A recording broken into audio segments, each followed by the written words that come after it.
Hey everybody, welcome to episode number 11 of the Hunting Collective. I'm Ben O'Brien. We're joined this week by John Gale. And John Gale is the conservation director for a group called Backcountry Hunters and Anglers. And John is a fifth generation Idahoan, somebody who just grew up hunting and fishing in the backcountry, and he's also engaged in politics. And I think among all the topics that we'd want to touch on the Hunting Collective, politics is not one of them. But the politics of hunting and the politics of public lands is one of them. And maybe it's the most important thing we could talk about. And what makes John so qualified to talk about public lands is that he's the conservation director for BHA. And he's somebody who has spent his entire life working on and pushing for conservation. He spent 9 years with the National Wildlife Federation and was one of the early members of BHA, a group that's, if you're not familiar with them, get familiar. We talked about a lot of things. We were in Idaho, in his home state, to cover everything public lands. Because I think not only should you know what public lands are and how to use them, you should know where they came from, who manages them, and why it's important to keep them around. And also how we can keep them around. So I think this conversation, although many of you may have no idea who John is as important as any of the other 10 we've had on this podcast. So please enjoy John Gale from BHA, episode number 11.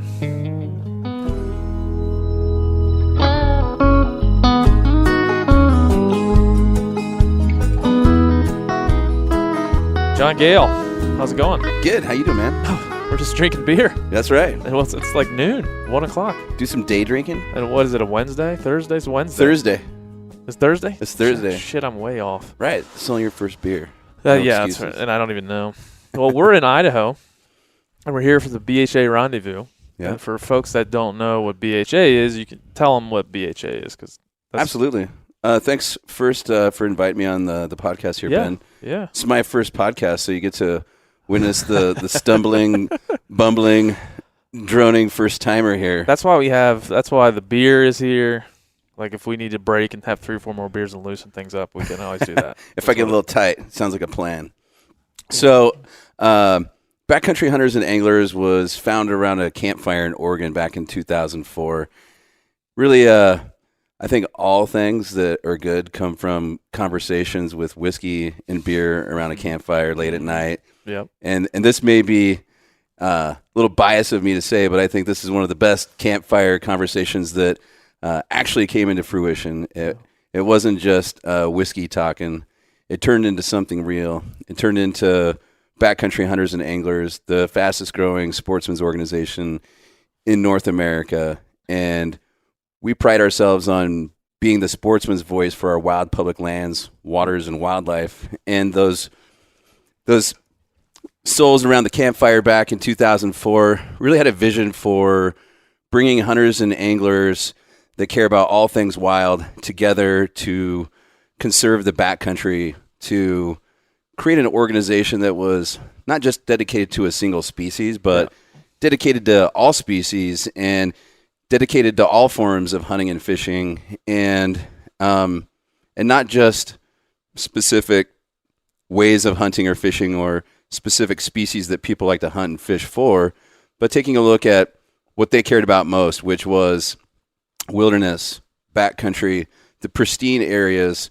Anyone that hunts the backcountry knows that the best populations of fish and wildlife are in the wildest places with the least amount of development, the least amount of disturbance, where you have intact migratory corridors, not just terrestrial corridors where big game migrate from winter range to summer range, but intact aquatic corridors too. So anadromous species can swim from the ocean and come into tributaries and creeks to spawn every year. And salmon and steelhead are incredibly important in the Northwest. And I think that vision around the Oregon campfire, fed into what we've become now, which is a robust organization that just clipped 20,000 dues-paying members. We have over 250,000 members and supporters that are with us online, social media, and giving us money every year. And we had our board meeting started today with our National Board of Directors. And Ben, I think you know that adding the chapters that we did today, bumped us up to the representation of 39 states in the United States, plus 2 Canadian provinces, Alberta and British Columbia. It's crazy. And I wasn't around the campfire myself back in 2004, but I smelled the smoke and I came running as fast as I possibly could. And I joined the Colorado chapter leadership shortly after they were formed. And then I was asked to join the National Board of Directors. And I served there for about 5 years and helped lead the search committee for the hiring of Lan Tawney, who's the president and CEO now. And for me, it's really amazing to look back and reflect on where we were, even when I came into the organization, where we didn't have any professional staff. We were scrambling together the foundation and the structure of what a real organization could be, developing bylaws and starting to raise money to hire staff. And when we hired Lan Tawney, really catapulted the organization forward with someone at the helm leading the charge. And if you know Land, and many of the listeners of your podcast probably do. Oh yeah, he's really outspoken. He's got a fire in his belly, and he really just inspires and motivates not just the staff and the people around him on a day-to-day basis. If you see him out on the stump at one of our pint nights or something like that, you can feel the emotion and fire and spirit. And I think he is sort of feeding on what all of our members and supporters feel about BHA. And he is the personification of the movement that BHA has become. And I think all of our people have that same fire and passion. And I think it's because BHA is not afraid to say the right thing, even when it's the unpopular thing to say. Sure. We tackle tough conservation issues, and we wade into them with a pragmatic approach that uses science and reason rather than emotion and conjecture. And we don't second guess any decision that is for the benefit of fish and wildlife and hunting and fishing opportunities and the future of our traditions and outdoor heritage. And I think walking the line with that type of integrity helps us make sure that we're always on the right side and we're always making the right decisions.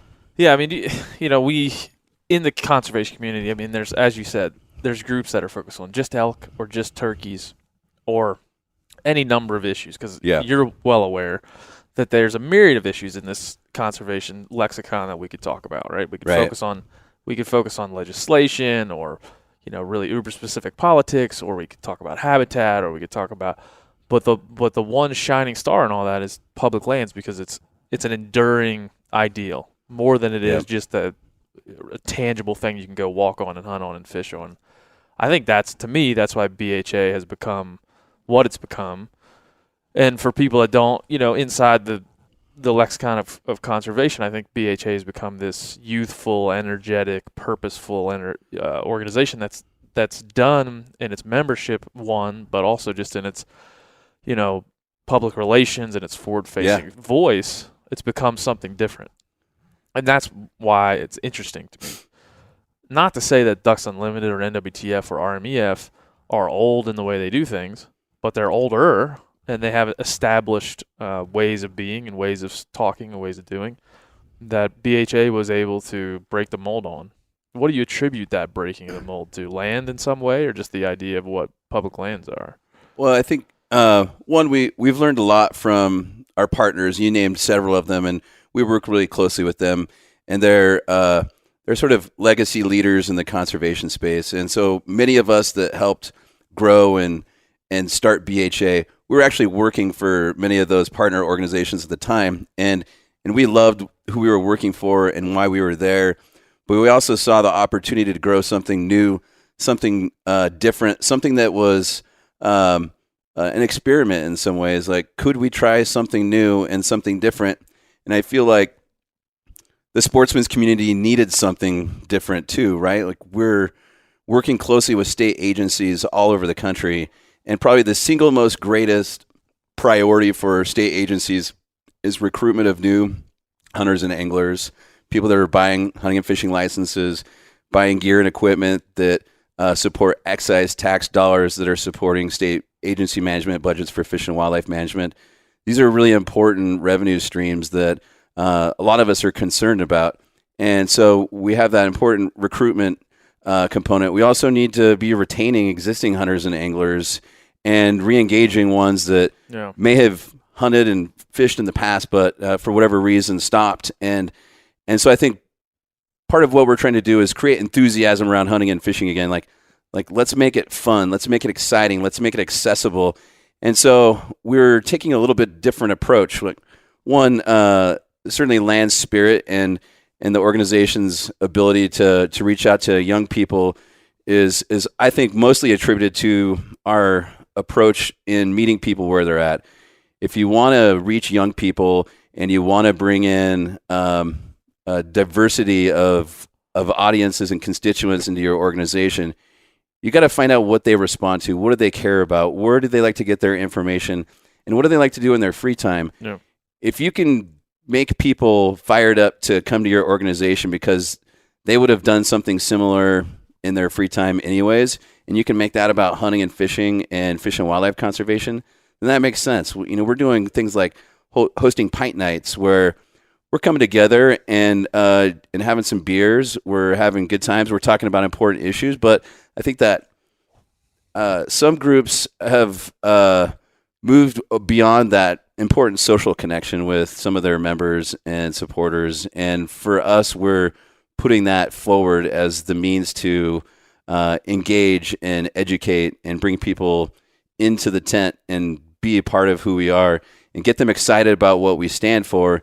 And then by talking about issues that they care about, then we're resonating with their interest areas, and we're have a kind of a values-based proposition that says, hey, let's go out and have a great time together. Let's go hunting and fishing together, and let's talk about ways to make sure that hunting and fishing stays great for the generations that follow us. And tying that all together in a way that makes sense to that quick, fastly growing demographic is I think the most important. And the other piece I'll add to this, other than the social aspect of just going out, having beers and having fun, I think people are excited that BHA is an organization that's able to move quickly and be nimble and decisive. And we also do a great job of empowering our volunteer leaders, our chapter leaders. Yep. BHA's chapters are the core and the lifeblood of who we are. We have a boots on the ground mantra. We work where we have people, and we let people lead. We give them jobs to do. I think people are frustrated by some organizations that don't have a job for them to do. Like, they want to go be a part of something and be active with something. And certainly we have some people that like sitting on a board and they like having the board title, and that's great. We need people of all stripes. We need people to give us philanthropic capacity in addition to sweat capacity and working with us on the ground and helping us engage in meaningful conservation issues. But I think the fact that we do give people jobs, and we have this really fantastic model that's starting to grow with many of our chapters of setting up habitat watchmen, where you let someone be the guardian of the habitat that they care the most about, whether that's where they live or where they hunt and fish. They get on the schedules of proposed action for the National Forest Service. They go to the BLM meetings. They go to their regional state fish and wildlife management agency meetings, and they're sort of the eyes and ears for their part of the state. And then they work together with the other habitat watchmen at the state level, and they evaluate what they think are the most important priorities for them to focus on at the state level.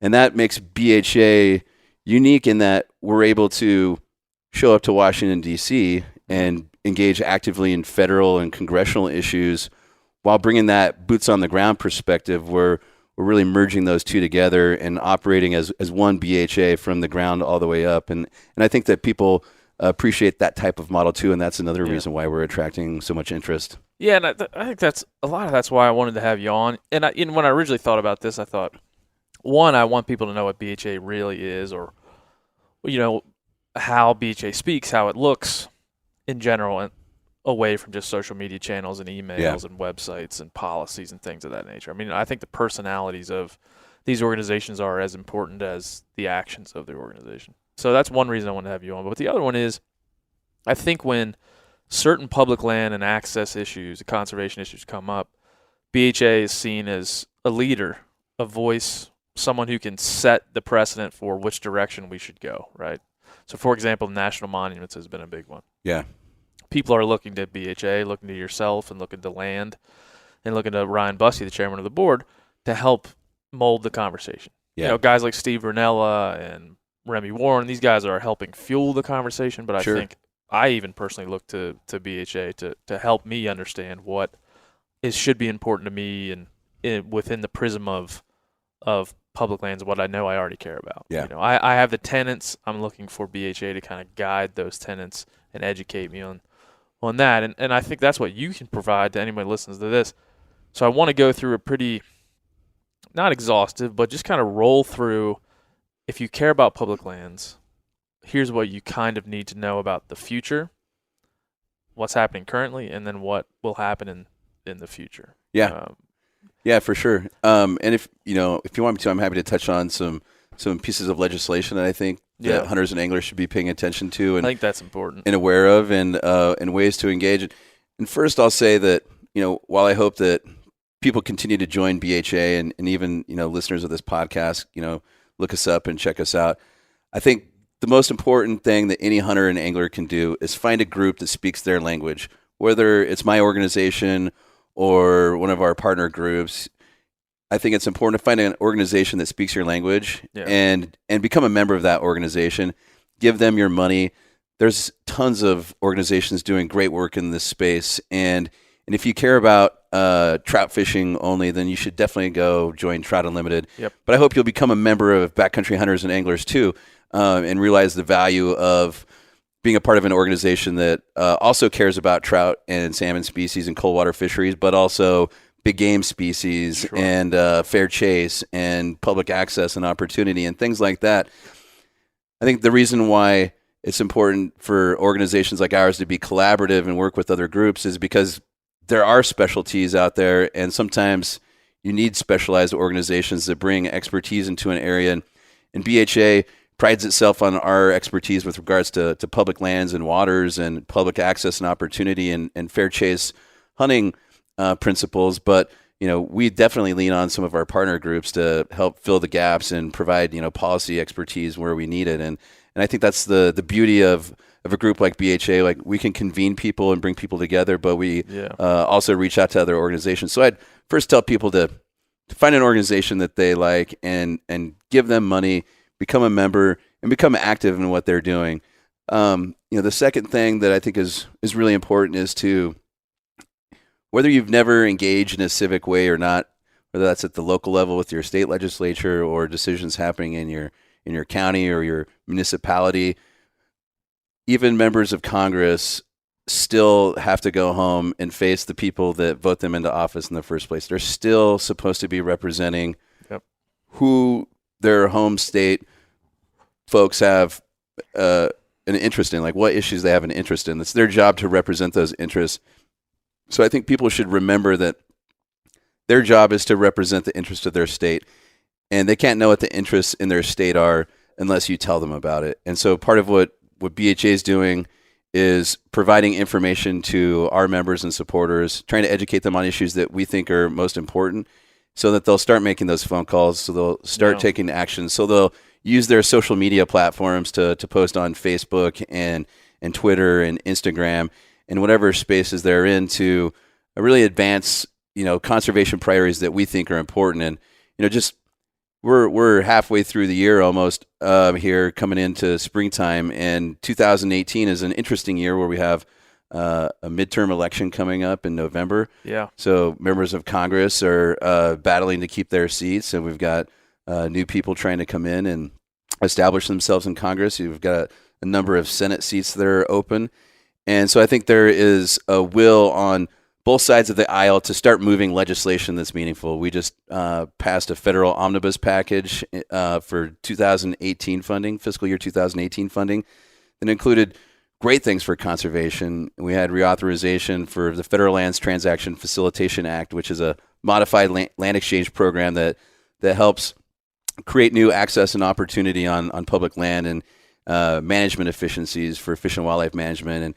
And we were able to work with congressional leaders to fix wildfire borrowing issues so that agency budgets going forward can put their money where it matters the most in terms of active management on the ground and putting resources where they need it, instead of having really expensive wildfire disasters come in and raid those budgets so that they don't have them available to do those important things that help enhance the way our public lands are managed. But there are things that are looming out in front of us still that haven't been done yet that I think are really important for us to focus on. We have the Land and Water Conservation Fund. If you don't know what that is, it's a program that takes offshore oil and gas development royalties, uses those revenues, which don't rely on taxpayer dollars at all, sets them aside into a fund that Congress is authorized to appropriate to special projects. These projects have touched every single state and every single county in the country. They've done fantastic things like acquisition for fishing access sites in Montana. If you're using a public access site in Montana to go fishing or put your boat in, it was probably paid for by the Land and Water Conservation Fund. It has paid for the acquisition of wetland habitats, creating public access for waterfowl hunters.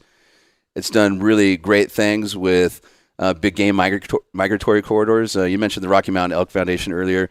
They've really pioneered the model for using LWCF dollars to expand elk habitat and look at checkerboard ownership situations where you have opportunities to consolidate habitat into more connected migratory corridors. And so, Army F's doing great work in that space. And states and local municipalities are using LWCF dollars for things like baseball fields and public recreation facilities in rural places where funding is limited and the tax base isn't there to support that type of great outdoor recreation. So LWCF is just a really cool program that is supported by both Republicans and Democrats, yet the gridlock in Congress has prevented it from becoming permanently reauthorized. We were thrown a 3-year lifeline 3 years ago. We were up to expire again in the end of September. And so one of the biggest priorities for BHA and many other organizations out there is to permanently reauthorize the Land and Water Conservation Fund and then to create a dedicated funding stream for it so that we don't have to worry about Congress appropriating funding to it. The funds will be there in a dedicated fund and available to put on the ground for really important projects. And I think that people should be aware of fantastic conservation funding programs like that and get behind LWCF. And I think there's been great conversations happening with Democrats and Republicans. I'll mention Senator Murkowski from Alaska and Senator Cantwell from Washington, who serve as majority and minority leaders on the Senate Energy and Natural Resources Committee. They developed a great LWCF compromise in the context of an energy bill in the last Congress that moved through their committee and through the Senate unopposed. It was something widely supported. Just couldn't get it over the finish line, but it's a model for how we can do a couple of important things. There's a massive maintenance backlog on Park Service lands, on BLM lands, on National Forest lands, and on refuge lands, all places that are important. We think that deferred maintenance is incredibly important to address, but we need to do so simultaneously with the reauthorization of the Land and Water Conservation Fund. If we can permanently reauthorize LWCF and also address deferred maintenance issues and make sure that Congress is creating a funding stream for that too, and work on them together, we're really solving a problem in a holistic, complementary way that is thoughtful and addresses two needs at the same time. Sure. And avoids, a situation that we're facing a little bit right now where you have some sides suggesting we should do deferred maintenance first and then focus on, land and water conservation. But I don't think it has to be an either or conversation. It's not mutually exclusive. Let's do both at the same time. And Murkowski and Cantwell have come together and created a really great bipartisan model for moving that idea forward. And so we're hoping to advance that this year in advance of the expiration looming at the end of September there. Yeah, so that's one of the big priorities for us. Well, and those midterm elections are going to be, they always are huge for these types of things. I want to go back all the way because I think if I'm a new member to BHA or a new hunter, I'm trying to think of what information I want to know right off the bat. And I think the first thing is defining what our public lands are, because it's a pretty, as you well know, there's a lot of types of public lands. There's a lot of uses. There's a lot of complications as to what's what, who owns who, and who benefits from this and benefits from that, how we stand to lose this piece as opposed to this other piece. So if I was a brand new BHA member, I knew I wanted to hunt and fish on public lands or recreate on public lands, and I needed to be able to explain to someone else who wanted to join behind me what public lands are, both in the collective sense and the singular sense. How would you approach that? Yeah, it's a great question. And I think everyone loves the romantic notion of do-it-yourself hunt or fishing trip on public lands where, it is your land. Everyone in America is a public landowner, and I think that's the first thing I would want to remind people about. This legacy that visionary conservation leaders like Theodore Roosevelt helped us establish at the turn of the 20th century really propelled forward a unique legacy that doesn't exist anywhere else in the world. Every single citizen of the United States owns these lands equally, and whether you live in proximity to them or not doesn't diminish your equal ownership. And it's a way that levels the playing field a little bit. You don't have to be wealthy to enjoy public lands. You don't have to belong to an exclusive club to be able to hunt or fish. Yeah. It's every man's public lands. Well, I would say part of that in our European roots, as we settled this country, we were trying to escape that aristocracy. That's right. In the European tradition, really even still in the European tradition, it's the aristocracy that goes hunting. It's the upper crust that owns the land and the animals, and there is no trust. It is there. So I think that's, as you say, it's a huge part of what this country is founded on. Yeah. And then beyond that, there's how many millions of acres across this country? That's a great question. And I should know the answer off the top of my head. But there's just over 640 million acres of public lands across the country. That's a great answer. It's massive. And I don't have the exact number, but I should hunt that down. I should be able to rattle it off, right? Like my job. I should know the exact number, not just saying like it's about 600. We should have a ticker acres on the BHA website. Exactly. It should always be going up, not down. Right. But I think you raise a good point. Our public lands is a unique model, but hunting and fishing on public lands also depends on managing fish and wildlife populations in the public trust. And the difference between our North American model of fish and wildlife management versus the aristocratic approach of Europe and other countries where it's the king's dominion, public land and fish and wildlife populations in the United States truly are public. And I think for any new member to BHA, someone that wants to learn more, in addition to finding out what public lands mean and what they mean to you and your state, no matter where you live at, you should also learn more about the public trust doctrine and the North American model of fish and wildlife conservation. Those two things are critically important too. The idea that every fish and wildlife species belongs equally to the people of this country is also a unique model that I wouldn't use the word innovative, but I think it's the right way to approach it. Fish and wildlife. Use the word successful. I mean, absolutely. It should. For sure. Fish and wildlife shouldn't belong to any one single person. They should be free roaming. They should be free ranging, and they should be managed for the benefit of the people of North America, whether you live in Canada or the United States.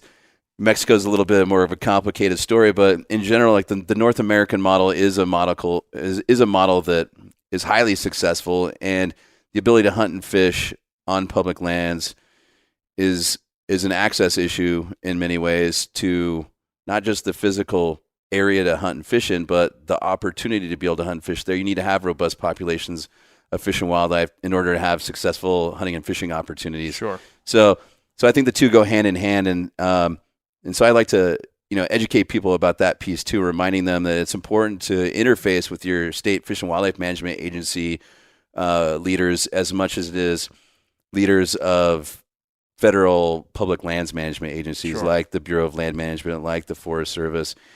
And I think understanding the different types of public lands is a whole other. Yeah, that was my next. That was so. I feel like we're going down the same track because I really want somebody to be able to listen to this and kind of follow along. 640 million acres of public land that's held in public trust. It's owned by the federal government or the state government at some level. I think the types of public land will inform ownership. Yeah. So just go through, to your knowledge, all the types of public land real briefly and kind of what they are and the tapestry of all the. Yeah.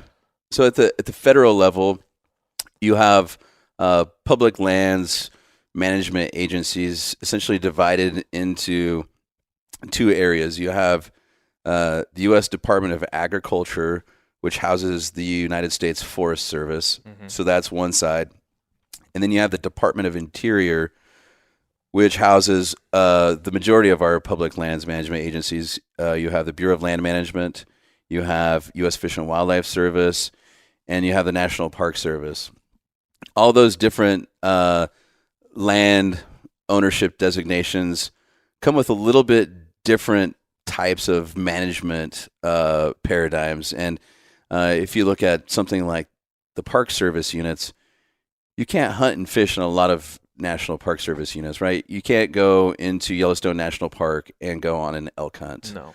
It would be great because it'd be pretty easy. You just go to the visitor center, that's right. Put some corn in your hand, you're good to go. But you can go to Colorado and hunt in the Great Sand Dunes National Preserve for elk, which is managed by the Park Service. And so I think it's about understanding what land designations are to the American people too, and where's a good place to go hunting and fishing.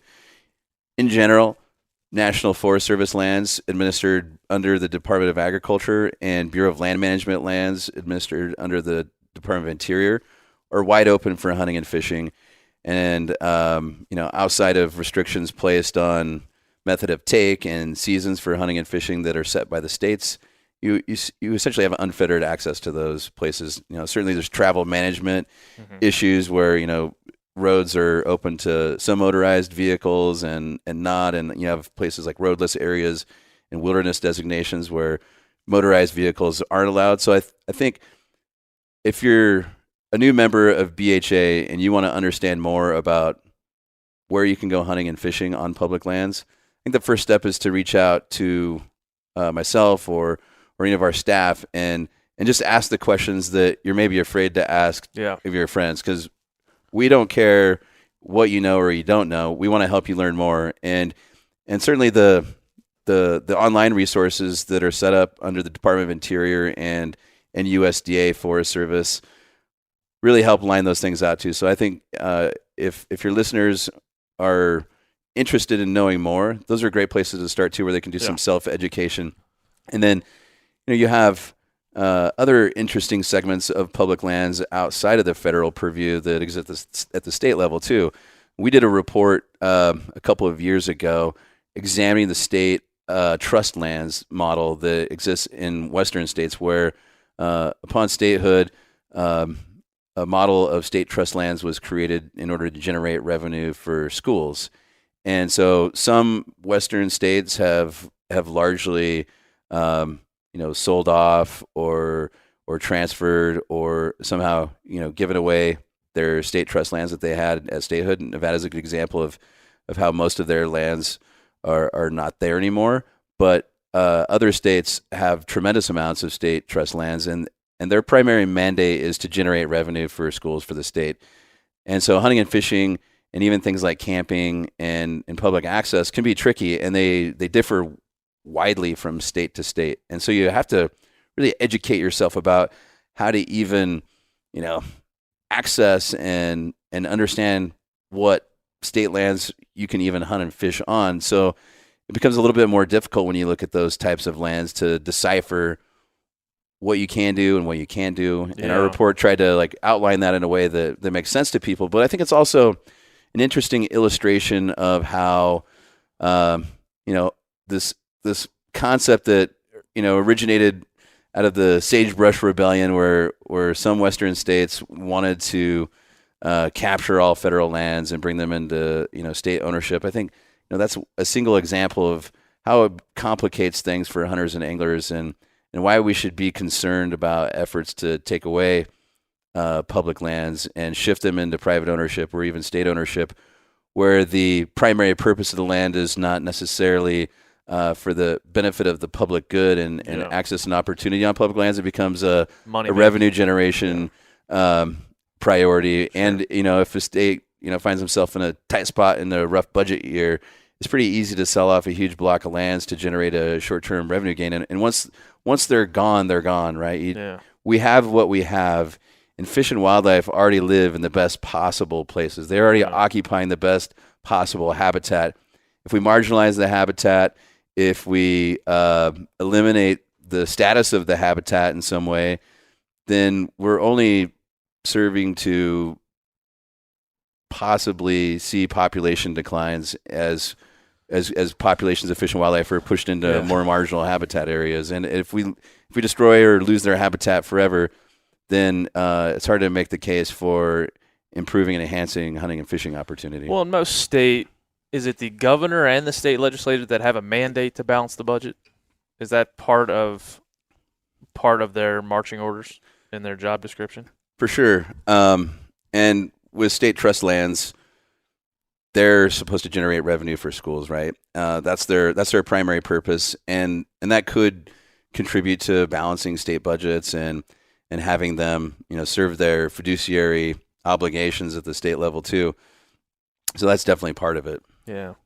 And so we kind of have a definition of what is the idea of public lands, what are they in the tangible form, and then where we all get to next, where you're bridging the gap already, how are these things threatened? Like, what are the main ways that someone that's a BHA member or a non-BHA member should be worried about? And we could also talk about, I think, the history of, from the beginning of the public land, the idea of what a piece of public land could be. There was robber barons and railroad tycoons fighting against the idea of this public trust and this thing that was a shared resource. They want the resource for their own benefit.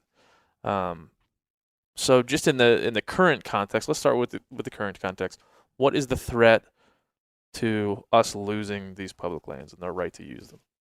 Well, I think there's a couple things. I'm glad you mentioned sort of the historical background of public lands. It's a reminder that public lands didn't happen by accident, and they won't continue to be there without diligent attention to maintaining what we have. We have, I think, a collective obligation to the future of our public lands and the legacy we leave for future generations of hunters and anglers to stand up and defend against the threats to our national public lands heritage.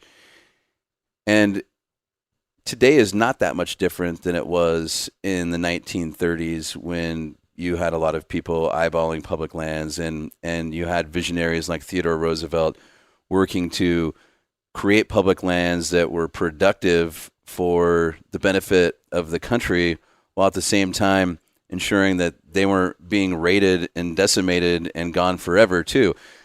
We may be facing slightly different threats than we were before, but they're not that much different. There's people that want to privatize public lands for mineral and resource extraction, and you have people that have definitely short-sighted vision on what public lands could do for them.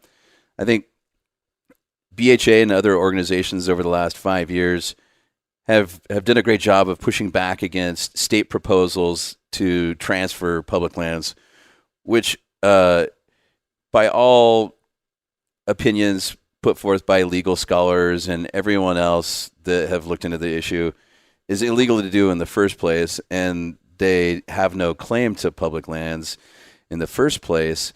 The idea that there's people that want to pull them out of federal ownership, I think that idea is becoming less popular than it was. I think they're realizing that it was a bit of a fool's errand to even try, and members of Congress are, at the point, I think they're annoyed by anyone that's trying to bring forth things like that.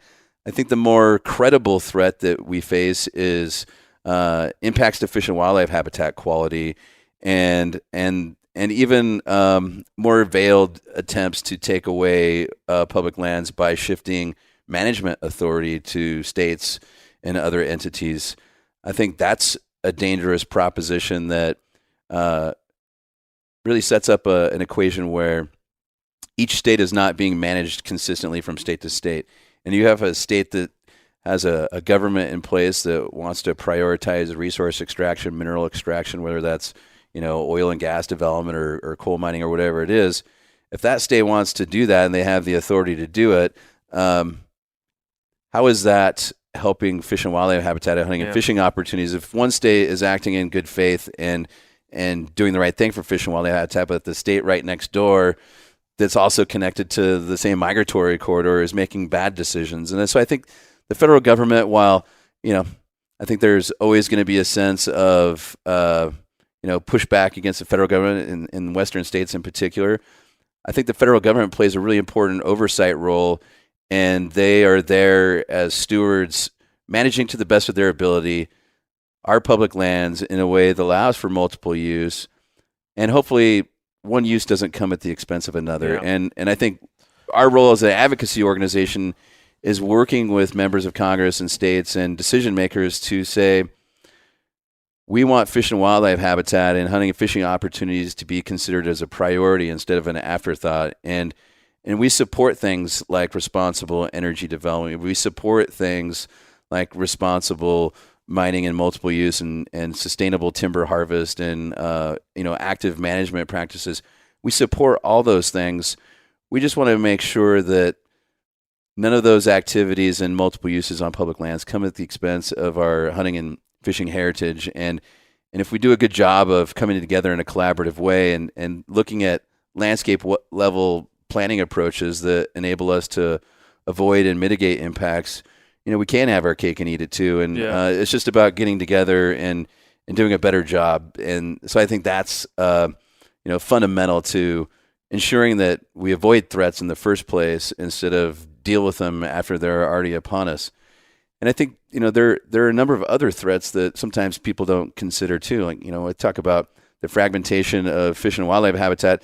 It's not always a development related activity that's fragmenting habitat. We have huge problems with invasive species all around the country. Sure. And invasive species across all taxes. So we're not just talking about, cheatgrass or tamarisk. We're talking about, invasive, Asian carp species in our waterways and our friends up in the Great Lakes that are dealing with ballast water issues. And we have a number of these problems that I think really demand our attention right now. And part of what BHA wants to do is be an organization that educates people about the breadth and depth of all these different threats across all different spaces and create engagement points for each one. So if you're someone who does care a lot about fisheries and you live in the Great Lakes region, you might gravitate towards working with some of the great partners up there that are focused on Asian carp. And while BHA may not be doing a whole bunch of work on Asian carp ourselves,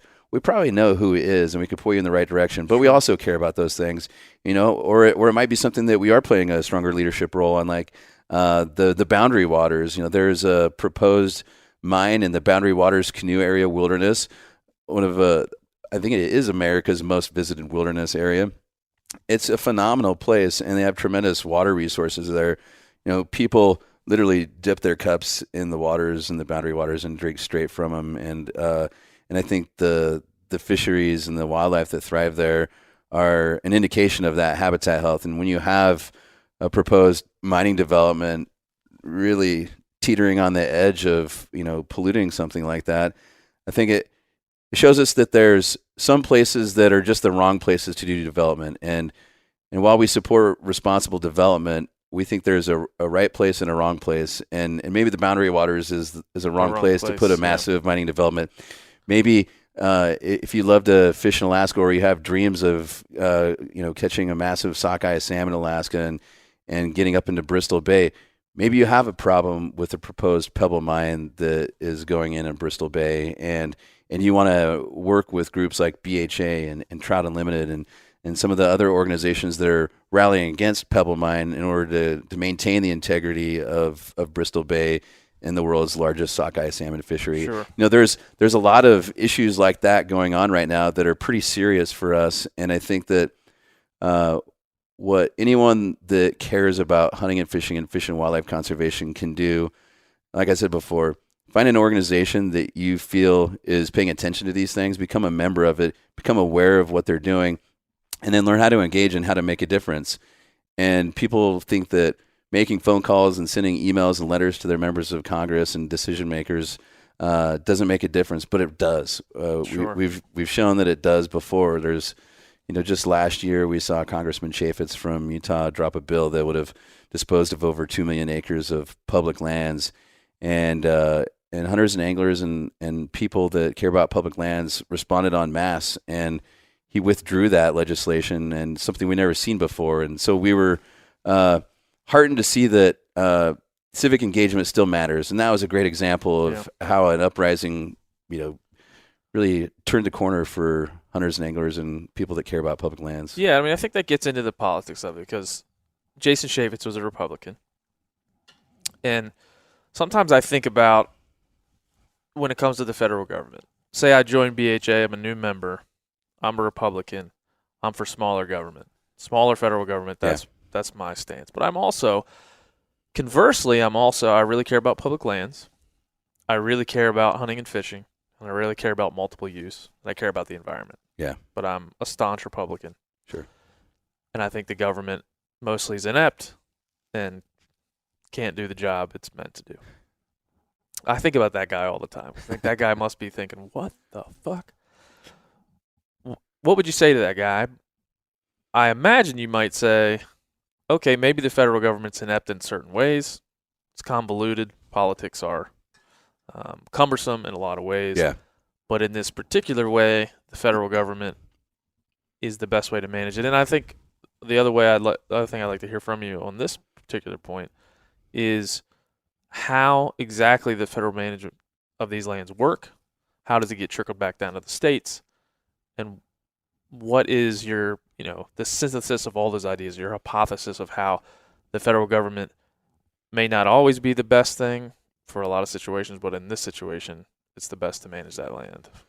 It's a great point. And the profile you describe, like, we have those members in our ranks. BHA, has probably half Democrats and half Republicans, but the last survey we did indicated that we have more Republicans than we do Democrats, and I spend a lot of time talking to our people, and I know that there are people in our ranks that feel that way, and I think what helps them overcome their loathe of government and big government is the idea that public lands are big. Public lands are connected landscapes that span across state lines, and it's expensive to manage these places.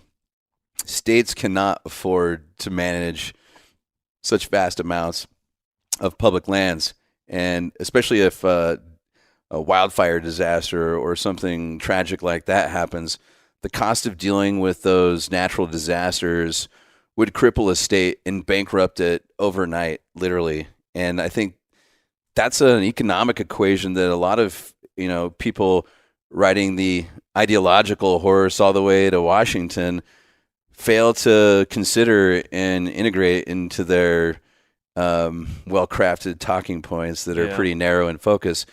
And so I think the idea that we have a public obligation to manage these public lands for the benefit of future generations in a way that, like I think I said before, I think public lands are the great equalizer. You have access to them regardless of your means and income.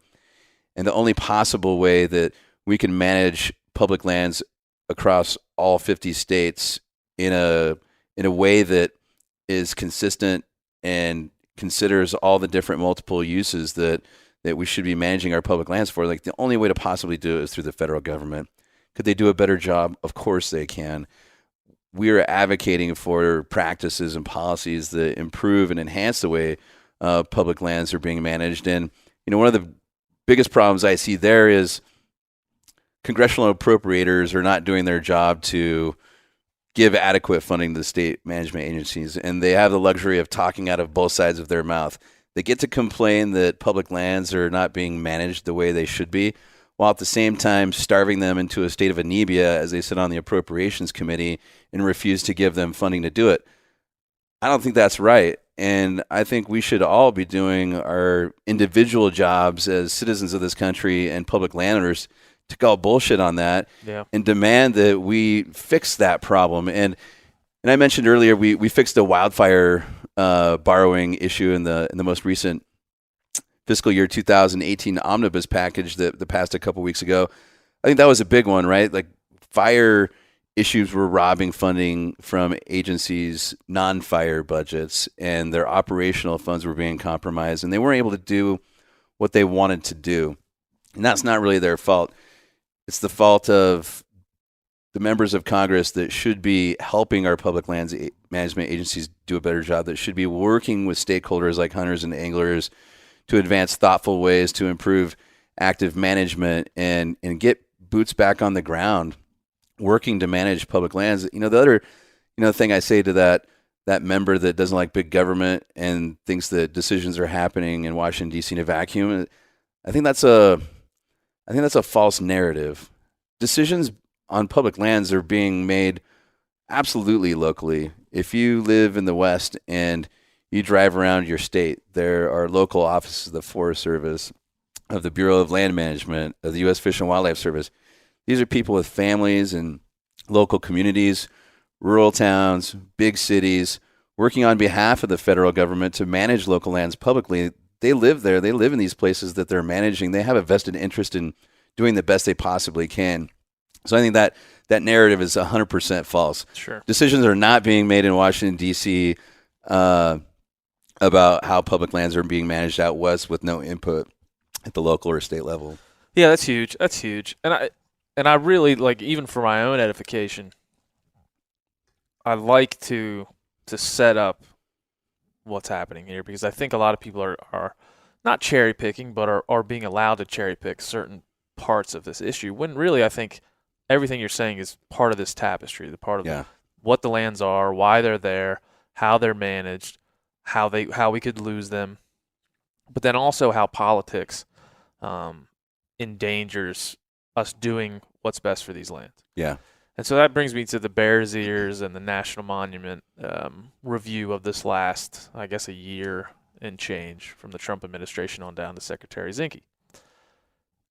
The point that I've made in the past, and I'd like to just kind of have you go through the whole thing from soup to nuts, because it was obviously a big deal. The fact that Bears Ears specifically became a political football to be thrown back and forth. We're going to protect these lands. No, we're going to pull that protection back a little bit. We're going to protect them. We're pulling back. Seemingly is an argument between one side that favors extraction and one side that favors the environment. Yeah. Is that a correct characterization in the general sense of how that works? Yeah, absolutely. And so you get back into politics, because the government manages our lands, but politics manages the government and the way it functions and the way it succeeds or fails. Yeah. You spend a lot of time immersed in those politics. So in the sense of the National Monument debate, just frame that up from one side believes this, one side believes that, and then how you believe it's best managed and for the future of that land, and what a national monument classification really means for on the boots on the ground conservation. Yeah. I feel like you're right. The debate launched in the last year over national monuments was purely driven by political differences in ideology, and national monuments and the Antiquities Act itself became sort of the political football that was being lobbed back and forth. And it wasn't that they felt like national monument designations were really infringing on anything other than their ability to do resource extraction in the state of Utah. This really became a Utah versus Clinton administration and Obama administration issue. And, at the end of President Clinton's term, when Grand Staircase Escalante was designated under the Antiquities Act. And for your listeners that don't know what the Antiquities Act is, it was an act that was championed by President Theodore Roosevelt, passed by Congress, to give executive authority to the president to identify lands that had unique scientific characteristics and cultural values that needed quick protection. Where Congress failed to act or didn't have time to act, the president could step in and do the right thing because it was important to preserving antiquities, things like tribal sites and cultural sites and places of scientific value, which extended things like fish and wildlife habitat and iconic landscapes. The Grand Canyon, before it was a national park, was actually a national monument. So that's how Grand Staircase, Escalante, and Bears Ears both were designated in the state of Utah, both at the end of a term of a sitting Democratic president against the wishes of Republicans in the state of Utah that were concerned that these designations were going to prevent their ability to facilitate resource extraction, namely oil and gas development and coal development. And so this review process was largely instigated at the behest of the Utah delegation and their interest in sort of rolling back what the Clinton administration and the Obama administration had done over national monuments. And it was less about what monuments themselves were actually doing as a designation.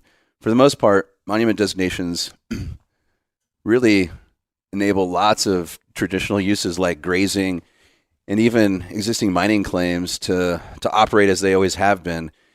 And in a way, national monuments can preserve in perpetuity things like grazing and hunting and fishing and protection of fish and wildlife habitat, because under a national monument, development is limited. So, things like new resource extraction is disallowed. Things like road building, there is a new level of conservation protections put in place by monument designations, and that's why they're great for fish and wildlife habitat and hunting and fishing opportunities.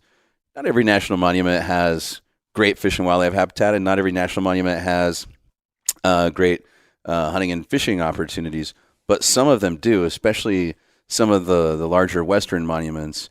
And that's where we grew really concerned about this debate. And it wasn't necessarily about a specific place like Bears Ears. It was about setting a precedent that any administration in the future could unravel what a previous president had done before. This has never been touched. No president's ever tried to do this before. And anytime there have been adjustments to a prior designation, they were very minor in character, had to do with some boundary adjustment tweaks that made sense and were widely supported and had no opposition to them. This is not the case. Americans responded overwhelmingly in the monument review process. It was in April of last year when President Trump asked Secretary Zinke to conduct this review process. And at the end of the day, after overwhelming opposition from Americans all across the country that cared about national monuments, they still moved forward with making adjustments to both Grand Staircase, Escalante, and Bears Ears in Utah, with potential eyes still being set in other monuments in the West. They have yet to act in some of the other monuments in the West, but the Utah ones were sort of the main prize and the goal, and something that mattered to the Utah delegation. And like I said before, it was the political football, and it got thrown back the other direction. And so now we find ourselves in a place where groups are bringing litigation to push back against the decision that the administration made to make these monument boundary adjustments. The legal opinion is certainly that the president does have the authority to rescind or significantly alter monument designations, only create new ones. So I think we're going to see this play out in the courts. In the meantime, the Utah delegation is hedging their bets. They probably deep down think that it's also illegal. So they have developed and introduced legislation that essentially codifies the administration's boundary adjustments for both of those monuments. So there are legislative vehicles now to attempt to do legally what the president probably unlawfully can't do on his own. Sure. And then in the public eye, it plays out. There's no nuance. There's no pragmatism. There's just this like scream from the mountaintop on both sides. And so the examples that everyone would always point to would be one, Patagonia posts on their website a fully black template that just says in white lettering, "The president stole your land." Yeah. And in not as dramatic fashions, some of the pro-Zinke fleet of opinions would say, "Thanks, Secretary Zinke, for establishing more access for hunters. National monuments restrict access in some ways. Thank you for being such a wonderful Secretary of the Interior." So at some point you have one side characterizing it as a win for hunters and anglers, and the other side making this a loss for all Americans. Yeah. How are they both? I feel like they're both kind of wrong. They're somewhere in the middle is the right answer. How would you characterize what the right answer is? And feel free to just say, this is how Patagonia got it wrong, and this is how the other side got it wrong. Yeah. Sorry, Patagonia, they weren't the only ones, but they happened to speak the loudest and most concisely about the issue on their side of things. Yeah. Patagonia is a great company that we align with on many things.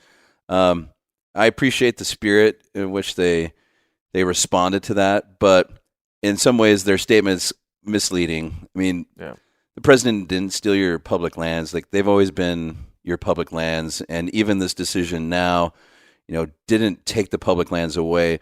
What it did was strip protections for these places and call into question some of the future conservation of these resources. Like, things that were protected before are now maybe threatened, and there are looters and people, robbing tribal burial sites and what they call pot hunters, people looking for pottery and artifacts. It's only going to exacerbate those existing problems and open up opportunities for criminal acts like that. And so I think their statement was perhaps a little misleading, but the spirit of it was, responding in frustration to what the president was doing, that they felt was a glaring overreach of executive authority. And we're taking sort of a more middle of the road approach on this. There weren't really any access issues before that monuments weren't preventing people from going and hunting and fishing. The only thing that monuments could possibly have done would be to prevent you from blazing a new trail in your off-road vehicle through the middle of a sensitive fish and wildlife habitat, which, if you're a real hunter or preventing you from being an asshole. That's what we're going to, this was the title of this podcast is going to be National Monuments Prevent You from Being an Asshole. So if you don't like national monuments, you're an asshole. Right. What would you say on the other side, right? And I will say, I'm not afraid to just say, like, I heard from RMEF and some different hunting organizations, NWTF and others, lauding this decision because it helped hunting access or helped hunters gain access to this national monument. Talk me through that. I sort of don't understand it, and I've tried to find out more on why some organizations feel that way. And I don't fully understand it because there's not any new access created by this administrative action that didn't exist before. In the case of Grand Staircase Escalante, maybe there may be an access issue, but it might be related to something like, once it became a national monument, the popularity of Grand Staircase Escalante grew tremendously. People started visiting there more. They had to deal with the flow of traffic and things like that, so they created designated parking areas. So maybe if you're an old-timer and you've hunted there your whole life, and there's a spot on the side of the road that you used to always pull your truck over and hike into and go hunting, maybe you can't park on the side of the road like you used to because there's so many people traveling that road now. So you have to make other arrangements for parking your vehicle. But you still can walk in and you can still hunt the same places you did before, and there is no restrictions at all on hunting and fishing. So I tend to push back a little bit on that and really fall back to what I said in the beginning, is that this is less about whether or not hunting and fishing in Bears Ears and Grand Staircase Escalante is the best place to go hunting and fishing. This is about the potential unraveling of all national monuments anywhere. If you can do it in Bears Ears and Grand Staircase Escalante, then you could do it in the Missouri River Breaks in Montana, which is famous for upland game hunting and deer hunting, and provides tremendous opportunities. It could unravel, hunting and fishing opportunities in places like Browns Canyon in Colorado, where you have a tremendous blue ribbon fishery on the Arkansas River, and you're catching huge brown trout, or El Rio Grande del Norte in northern Mexico, where you have tremendous big game populations that are benefiting from the protections afforded by national monument designation. If this administration is not looking to unravel monument designations in those states, that doesn't mean that a future administration wouldn't. And by creating the precedent now that you can and that executive authority exists, you compromise in perpetuity every single other monument designation that's out there. And that's why BHA responded the way we did, is because we looked at it as an assault on our public lands heritage, but also a potential diminishing of access and opportunity. And for us, those are our bread and butter issues, and we're never afraid to stand by those bread and butter issues. And I'm not sure why some organizations propelled some of the misinformation that's being spread by the administration to support their actions. The truth is, with very few exceptions, monument designations haven't really impaired access, and where they have, we're actively working to restore access. We're currently working with a number of organizations in California to restore hunting access to Castle Mountains National Monument. Not through any specific nefarious motivations. It was purely oversight. When that monument was designated, it moved into a Park Service management. And as we discussed before, the Park Service managing certain public lands units means that hunting is no longer allowed because of how the Organic Act that created the Park Service is interpreted and has been interpreted by legal scholars. So we're working with Congressman Cook's office, with Senator Feinstein's office, and quite a number of both state and national sportsman groups to say, hey, this is wrong. We need to restore hunting access here, and we're looking at solutions to be able to do that. And so BHA is, not out there with the Superman shirt that says national monuments are the best thing ever without any sort of qualification. We're saying monument designations can be great for fish and wildlife habitat. We worked with a number of sportsman partners to create a report that shows how monument designations can be done right, and we established a set of tenets for doing monuments the right way. And when used judiciously, the Antiquities Act to create monuments can be a very powerful conservation tool. But we also acknowledge that they can be done wrong, and mistakes can happen. And Castle Mountains is an example of where they got it wrong. Sure. And how we're working to correct that so that hunting access can be restored. So, I think that both sides tend to get comfortable in the polarity that exists in our political spectrum, and they dig their heels in, and they're afraid to come out of their trenches to shake hands in the middle once in a while. And BHA is trying to be a moderate group that's coming to the middle and putting together thoughtful solutions that help advance the conversations around figuring out ways to address some of these complex conservation issues that we're dealing with. And we want to be a centrist organization that acknowledges that, both sides have pieces that they're right about, but sometimes mistakes are made, and that's human nature. And the best thing we can do as an organization and as hunters and anglers is help be peace brokers. And I grew up out west in Idaho, and the way you get things done out here is you sit around the breakfast table together and you figure it out, and you walk away and you be a good neighbor, and you make responsible choices. And at the end of the day, you do what's right because it's the right thing to do, and you don't need to ask any other questions than that. Yeah, and I think that's one of the reasons why I wanted to have you on. Just because that to me, the Bears Ears National Monument situation codifies the problem that exists in the extreme points of view on both sides.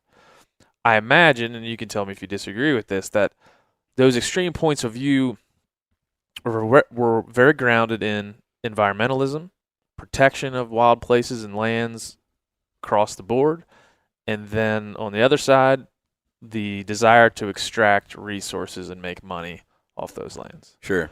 So those 2 points have developed into these extreme polars, and in the center is this void where all the people that just want to enjoy public lands and want to enjoy national monuments and would probably always defer to the people on the ground and say, what do you want? What's best for you? Yeah. And I think that situation to me was concerning because it was so polar. It got kind of sucked into the vacuum that is our media cycle, and it got turned into, spit back out as this very polarizing situation. And there just needed to be education. Yeah. And I hope that BHA can continue to be a center for education and pushing just, as you said, pragmatic policy that pushes forward what's good for hunters and anglers. Yeah. And I could tell you, I was telling Land earlier today in our meeting that I've gotten, just from this podcast, I've gotten a lot of people that would say, I'm 35 years old, I have 2 kids, I never thought about hunting until this happened to me. Then I started to think about it. I went out and researched. Then I joined BHA. Then I went out and got a bow. Then I went out and got a rifle. Yeah. And I think there's a growing number of people that are realizing, as you're well aware, 20,000 members from how many, when you started, how many members were there? We had about 1,000 members, I think, and we've been doubling our membership every year for the last several years. A 20-fold increase, and these people are understanding that not only do they need to buy a license and contribute that way, when they buy guns and bows and ammo and arrows, they'll contribute via excise tax. I think people are starting to understand that. But what they also understand is that they have to be a player in this game for this to continue. Because as you said, when public land or wilderness goes away, when we cut a road through a place, we can know we can't go back and get what we lost. And so that's why I think as many people that I've talked to that have listened to some of the topics that we've had here in the past are including BHA in their conversation of, I'm 30, I'm 40, I'm 50, I'm 25, never thought about hunting. Now I do, because they understand the need for that pragmatism, and you guys have been a leader in that. And I think that's, to me, why if we could bring every group to the center, especially in the political spectrum, I don't think National Wild Turkey Federation, there's not polarizing topics inside of turkey hunting. Right. So they're pretty lucky in that way. Yeah, they got to stand on top of the mountain and essentially declare victory. Like, they've been one of the most effective conservation organizations in fully restoring turkey populations all around the country. Yeah, and they've also done a great job after it was no longer, a need to go transfer turkey populations, and habitat seemingly was improving and being codified. Then they switched over to youth. Yeah. How can we get really smart young choice. people? Really smart choice, the way to do it. Yeah. And so they've had that, but when it comes to the politics of it, they've stepped in sometimes and made some statements about national monuments or Zinke's action here or Zinke's action there. Same with RMEF. They've done great things with easements and habitat. And there's never been more elk, I don't believe, on this continent that there are right now. But there's also that political side where they feel like they may have to speak in one way or the other way. So I just think that those are great organizations. They do a great job with what their missions are, and you guys have taken a broader mission and made it yours, and I think that's why it's important. Yeah, we've learned a lot from those legacy sportsman groups, and they're incredibly important partners to us, and we want to build on the successes that they've achieved, but also maybe occupy a space that is less comfortable for some of those organizations too. Like, we do a lot of work on accountability and holding decision makers accountable for their decisions, and that can come with consequences if not done the right way. And I know that a lot of groups tend to shy away from that because you you don't want to close off your relationships and Sure. access with Sure. decision makers and leaders, and I think that's important. And BHA is taking a pretty strong, brave approach to dealing with decision makers in a way that we feel is, without any obligation to sensitivities on either side of the political spectrum. We don't care if you're a Republican or a Democrat.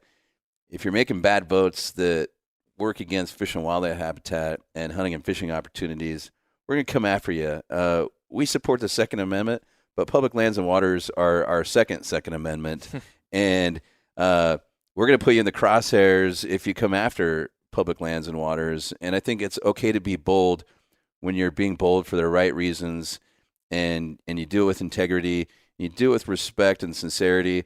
I think that's why some of our members are responding to the way we handle ourselves in the conservation space, because we're not afraid to say some of those things. And I think it gives some of our partner organizations a little more elbow room to be successful in their spaces. And we can, going back to what I said earlier about having expertise and, individualized areas of specialty, maybe the advocacy, accountability side of conservation sportsmen's organizations is where BHA is creating a specialty that didn't really exist there before. Could be. And we're taking some of the hard hits on the nose, but we're throwing some punches ourselves too. And it feels pretty good, we're scrappy, and while we prefer to settle things in a civilized way, sometimes you got to get down into the mud and roll around in the weeds a little bit too. Well, I mean, I hate to keep bringing up Patagonia because I never really do, but we're wearing Patagonia vests that have BHA logos on them, and Yvon Chouinard is coming into Idaho and that's into right. Boise for the rendezvous. He'll probably be here tomorrow. Yeah, he'll be speaking on Saturday and speaking a little bit tomorrow, and that's a huge deal for somebody like Yvon Chouinard. If folks don't know, he's the founder of Patagonia and a big activist in many ways and many issues, and a huge voice, a monumental voice in the outdoor recreation community. Yeah, and he's a serious angler and loves upland hunting. Yeah, so and I think it would probably have been, I don't know if it would have been completely out of bounds to think that he would come to a gathering of hunters and anglers at some point in the last decade. But I know it was a whole lot less probable that he would have done so.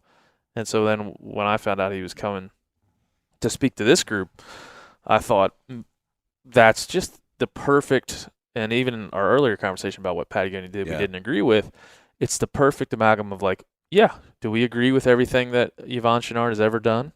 No. Or his company for that matter? No. But is he an advocate for public lands and for what we believe, and are we willing to fight with him for the things that we agree upon? Absolutely, 100%. And having him here helps more than hurts. And I don't know that it hurts at all for anyone that has a problem with Yvon Chouinard. And I think BHA has heard some of that rolling into this. Yeah. And I would say that anyone who doesn't believe we need to make a stronger alliance with that outdoor recreation user, especially when it comes to public lands, is foolish. And any way that we can do that, and any organization that's facilitating that, should be applauded every time. I totally agree with you, and I think part of the reason we aren't being as successful as we could be is because we're doing a bad job of coming together and uniting around a common cause. We're not always going to be able to hold hands and work together on issues that we agree with any organization, whether it's, someone on the left or someone on the right. But I think there is a huge number of groups and organizations on both sides, both within the sportsman's community and the outdoor recreation community, that share our values for fish and wildlife conservation. And we want to create a space for us to come together and do more in a unified way that's compelling, and instead of getting caught up in patriarchal ways of doing things of the past, and looking at ways to be more innovative. And sometimes that means working with brands and corporations and organizations and people that don't hunt and fish because they care about public lands and waters the same way we do. If we can work together, I think we can advance a lot of things. Yeah. And that doesn't mean that we can't, go back to our respective camps and focus in on the things that, our constituents care about. And it doesn't mean that we can't disagree with each other from time to time. I think if you do those things respectfully, and if you're acting in a professional manner and you're working together, we can get things done and put aside differences when they exist. And I think the sportsman's community in general, should be working more with the outdoor industry groups. There is a number of outdoor recreation interests, whether you're a mountain bike group or a backpacking group or a climbing group, and whether you're a business that makes gear and clothing to support those entities. We all have a lot in common. We have a lot to lose. It's all on the line for all of us. So we should be marshaling our resources instead of getting distracted by what maybe separates us or what we disagree about, and instead focus on the things that we do care about. So we're working together to push things down the field and make a difference for conservation. And I think that, at some point in time, you gotta look your kids in the eyes and say, you did the right things and you tried as hard as you could to do the best you could to ensure that their future is as bright as yours was. And hopefully you leave things in a better place than when you came into this world. And we have this collective obligation to stewardship to sort of hand down this legacy of stewardship that I think is really important. And if we look at it from a values perspective, and instead of getting caught up in some of the political rhetoric, I think that benefits us all. And, taking it back to the idea of like your legacy of stewardship and how you want to treat the wild places that give back to us so much. I think, and maybe I'm biased, but hunting and fishing to me is deeply personal, and it's a part of my soul and a part of who I am. It's not like playing tennis on the weekend, right? Yeah. Like hunting and fishing is something I have to do, and these wild places are something that are a part of my soul. And when I'm up there on top of a mountain, it's a spiritual experience. You don't get that by playing golf on the weekends. And I think that just because I do it with a bow or a rifle or a fly rod in my hand doesn't mean that the same person doing it with binoculars or taking their family on a backpacking trip isn't having that same type of experience.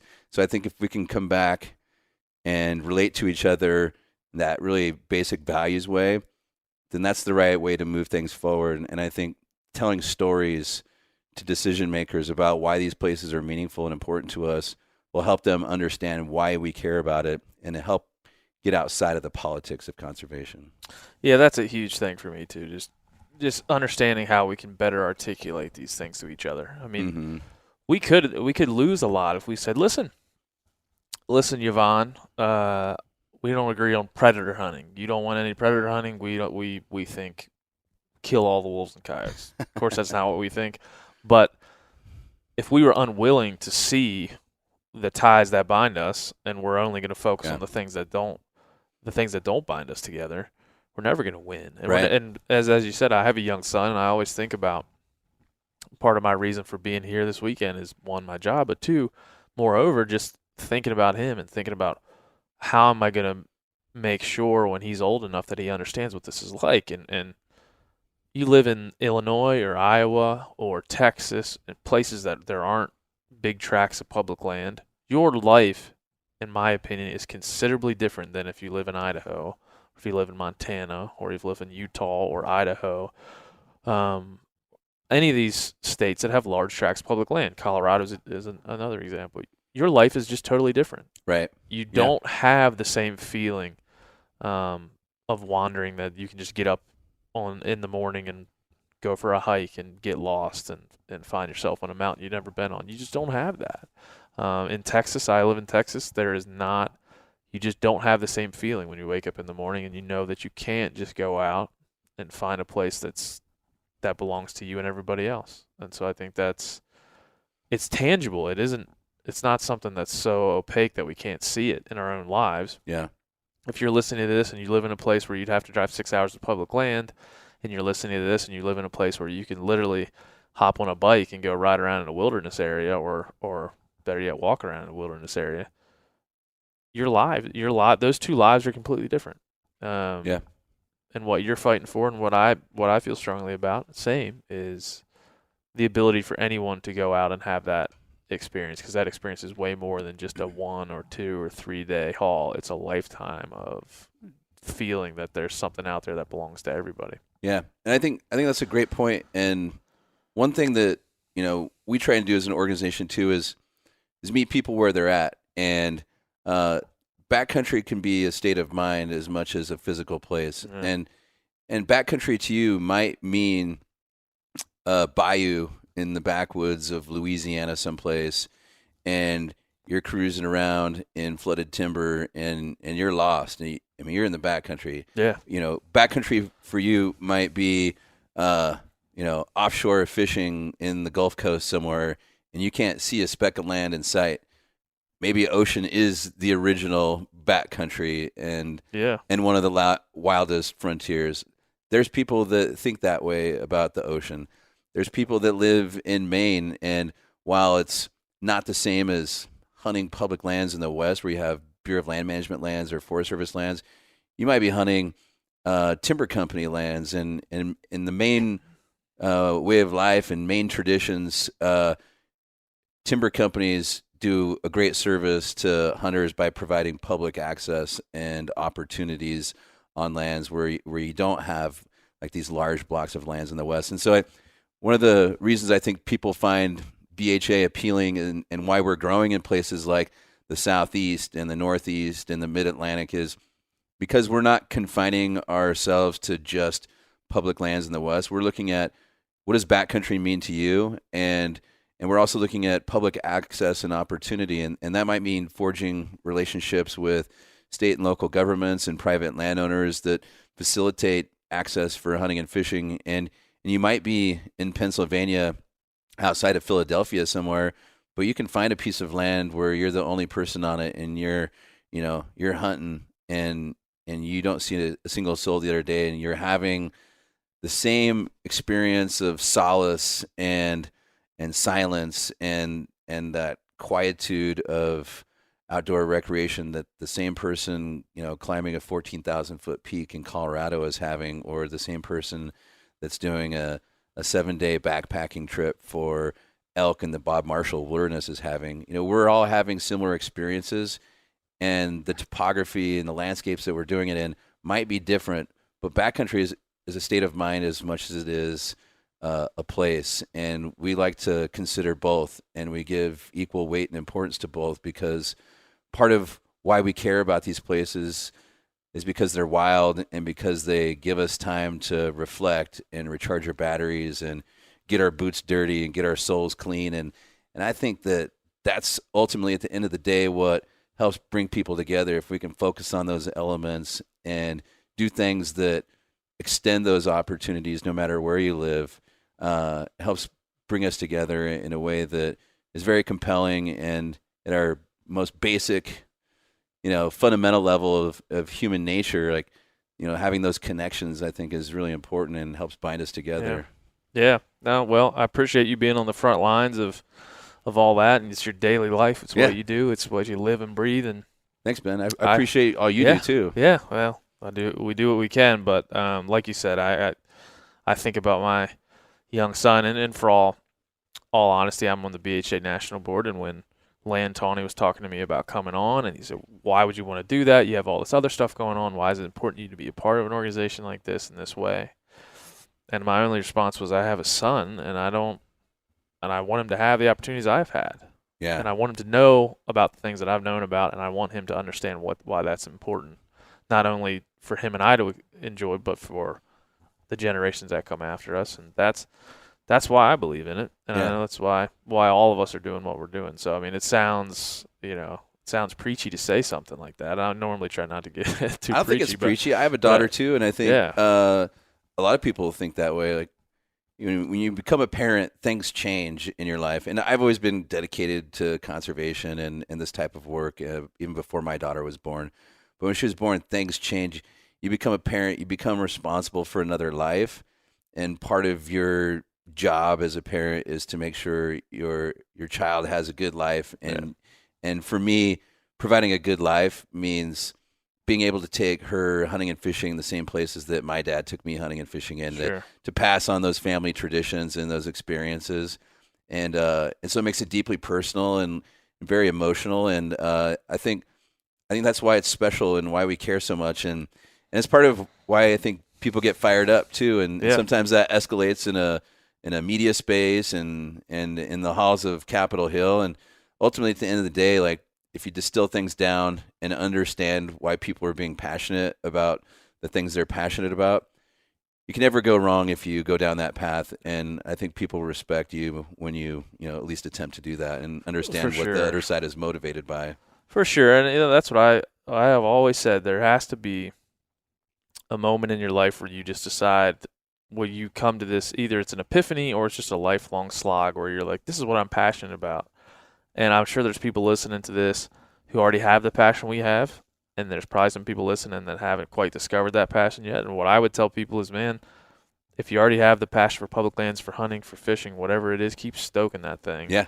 Keep beating the doors down if something's in your way. If you haven't found it yet, go give this a shot, because I think hunting's pretty kick-ass. I think fishing's pretty kick-ass. Giddy up. And if you're not doing it, then just give it a shot. And I think BHA has been a great vehicle for a lot of people to get it done. So that was a pretty good first podcast. You did fine. Thanks, man. We got housekeeping coming in. Welcome to the party, housekeeping. Housekeeping came in. Hey, housekeeping. Set them up on the mic. Residents in. Thanks. Appreciate it. Big time. Yeah, man. I really just appreciate everything that you do and coming on and talking to me. And thanks, man. Yeah. You too. That was great. Awesome, brother. Let's do it again. We will. Cheers. See ya. Back to simpler times. Simpler times lager. That's it. Episode number 11 in the books. Really appreciate John for sitting down and talking about public lands and talking about some of the more in-depth policies, but also some of the more broad strokes that have to do with public lands. Because I think it's important to both understand even the most simple ideas about public land, but also be pushed to get a little more in-depth. And John certainly lives the life of public land policy and conservation policy in this country.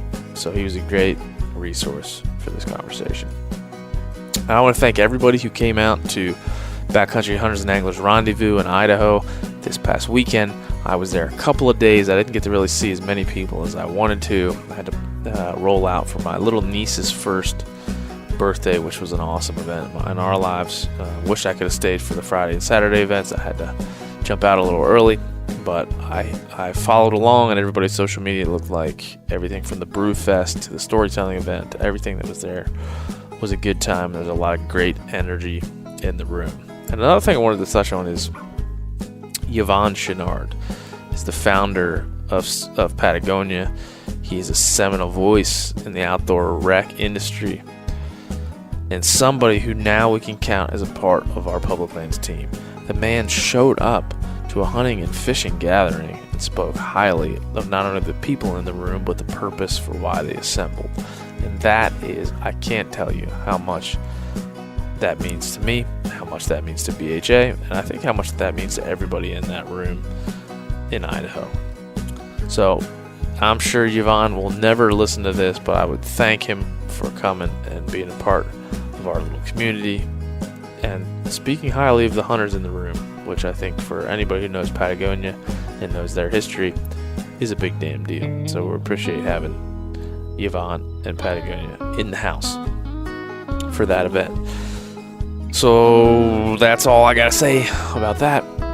Hopefully we'll be talking to some more folks from BHA and keep chronicling this organization, because I am a part of it, but it is also just a badass place to be.